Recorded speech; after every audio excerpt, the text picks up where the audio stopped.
Hello, you come back. We're on chapter 6, and remember they've just been talking to Mr. Moonface, and he said that if they bring him toffee next time they come, he can use his slippery slip.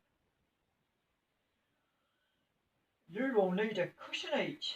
Hey, you rabbit, take the top one and go first.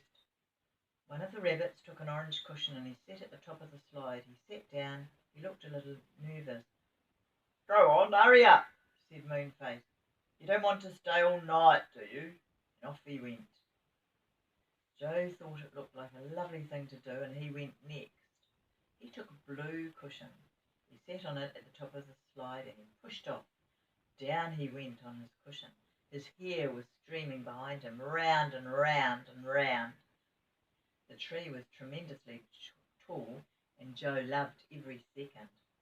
When he came to the bottom, his feet touched a sort of trap door, and the trap flew open. Joe shot out and landed on a big tuft of grass. Bessie went next, and she flew down on a fat pink cushion. Then Fanny went on a green cushion, and then the other rabbit. One by one they shot out of the strange trap door and landed on the grass. They all sat down on the grass, getting their breath back and laughing, for it was really funny to shoot down inside a tree on a cushion. All right then, said the rabbits. We'd better be going. Pleased to meet you. Goodbye. And they disappeared down the nearest burrow, and the children waved goodbye. Then Joe stood up. Come on, we must get home.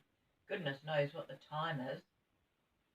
What a lovely way of getting down the Faraway Tree that was, said Bessie. It was so quick.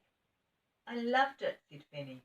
I'd like to climb the tree every day just so that I could slide down. I say, what did we do with those cushions? At that moment, a red squirrel, dressed in an old jersey, came out of the hole. Cushions, please. And he took the cushions. Are you going to carry all these cushions up to the tree to Mr. Moonface? Of course not. Mr. Moonface lets a rope down for them. Look, here it comes. And a rope came slipping down between the branches. The squirrel caught the end of it, and he tied the bundle of cushions onto the rope, and he gave 3 tugs, and the rope swung upwards again, taking the cushions with it. What a good idea, said Joe. And they all turned to go home, thinking as they walked of the strange and exciting things that had happened that day. They came to the ditch and they jumped across. They went down the lane and through their little back gate. By the time they reached the cottage, they were ready to drop. They were so tired. Their mum and dad were not yet home. Bessie sleepily made some bread and milk. They got undressed, and then they had their supper, sitting on their beds. I'm not going up the Faraway Tree again, said Fanny. Well, I am, said Joe. And don't forget, we promised old Moonface we'd make him some homemade toffee. We can climb up to his house, give him the toffee, and slide down the slippery slip again. We don't need to go into the land. But Bessie and Fanny were fast asleep, and very soon Joe was too, dreaming of the strange faraway tree and the curious folk who lived